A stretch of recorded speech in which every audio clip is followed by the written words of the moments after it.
Assalamu alaikum wa rahmatullahi wa barakatuh. Welcome back to Think Muslim. I would like to start by apologizing to all my subscribers, people who have messaged, called or met me in person to ask me about my next video. Thank you so much for the encouragement, but there is a reason that I have been away from this channel for so long. By the grace of Allah subhanahu wa ta'ala, my wife and I were blessed with a beautiful baby boy, alhamdulillah.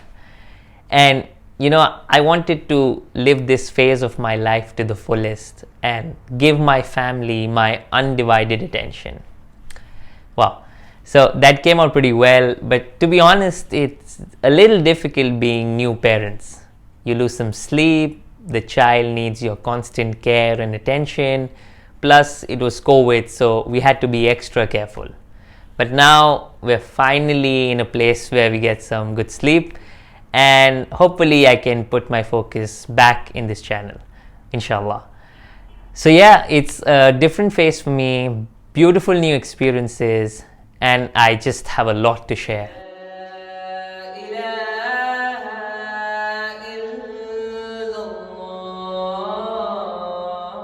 This beautiful soul came into my life, and now I see things differently. My perspective towards life has changed.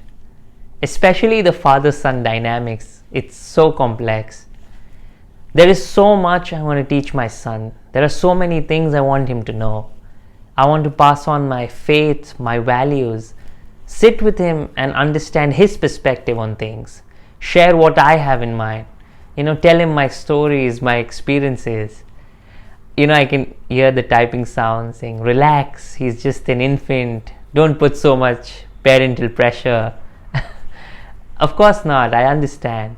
It's just that I've been a son all my life, and this is the first time I'm seeing things from the other side, and I want to make the most of it, inshallah. So one of the first things that you do for your child as a parent is you name your child, and this was super important for me. So after all that built up, here is the story of naming my child. So my son was born on Friday, Jummah, alhamdulillah, and there is a special surah that is to be recited on Friday, Surah Al-Kahf, the cave. And there are 4 stories in the surah: the trial of faith, the trial of wealth, the trial of knowledge, and the trial of power. So the name that I chose was from the 3rd story, the trial of knowledge. In the story, Musa alayhi salam was commanded by Allah subhanahu wa ta'ala to visit a servant of Allah that Allah subhanahu wa ta'ala had bestowed great knowledge upon. If you know the name I'm referring to, please add it to the comment section. So this servant of Allah subhanahu wa ta'ala agreed to take Musa alayhi salam on a journey with him. If you don't know this story, I will add a link in the description below of a tafsir by an alim that will make you understand this story better. But just to give you a brief overview, this servant of Allah did 3 things that completely baffled Musa alayhi salam.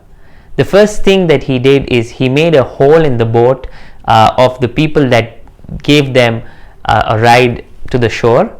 The second thing that he did, he killed a child.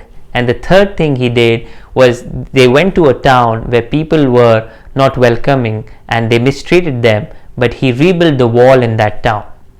So everything that this servant of Allah did was by the knowledge that was given to him by Allah subhanahu wa ta'ala. And Musa alayhi salam understood that Allah bestows his knowledge on whomever he wills.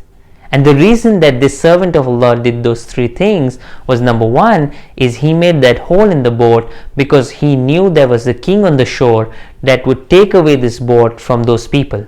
And these people were dependent on that boat for their livelihood. The second thing that he did of killing that child was the knowledge that Allah gave him about that child that would turn out to be disobedient to his parents in the future and also be involved in crimes. The third thing the servant of Allah did was rebuild that wall in a town that mistreated them, was because there was wealth of orphans that was beneath that wall, and that wall was rebuilt by Khidr alayhi salam. So all this knowledge was given to Khidr alayhi salam by Allah subhanahu wa ta'ala. That is the name. It's not mentioned in the surah, but it's mentioned in the book of Hadith, Sahih al-Bukhari. So Khidr alayhi salam acknowledges that, right? He acknowledged that everything that he did was not on his own accord. It was given to him by Allah subhanahu wa ta'ala. And that is the reason I named my son Muhammad Khidr, because I see how intelligent this generation is, how quickly they adapt to technology and how fast they learn. And I want my son to attribute absolute knowledge to Allah subhanahu wa ta'ala. We live in a time where children feel that their parents don't know or understand anything. It's always like, tumko kya pata hai, what do you know? And that shows the arrogance that we have for our education, our exposure to living in the city, and our access to technology. And everything we know has been given to us by Allah subhanahu wa ta'ala. And the day we acknowledge this, all our relations will amend, InSha Allah. And I pray to Allah subhanahu wa ta'ala to bless Muhammad Khidr, all our children, and the future generations of this Ummah with beneficial knowledge, and make them humble and grateful towards this blessing. Ameen Ya Rabb. If this video is of any value to you, give it a huge thumbs up, share it with your friends and family, and don't forget to subscribe to this channel. You can also follow us on Instagram and Facebook, and I will see you in the next one, InSha Allah. Jazakallahu khair. Assalamu alaikum wa rahmatullah.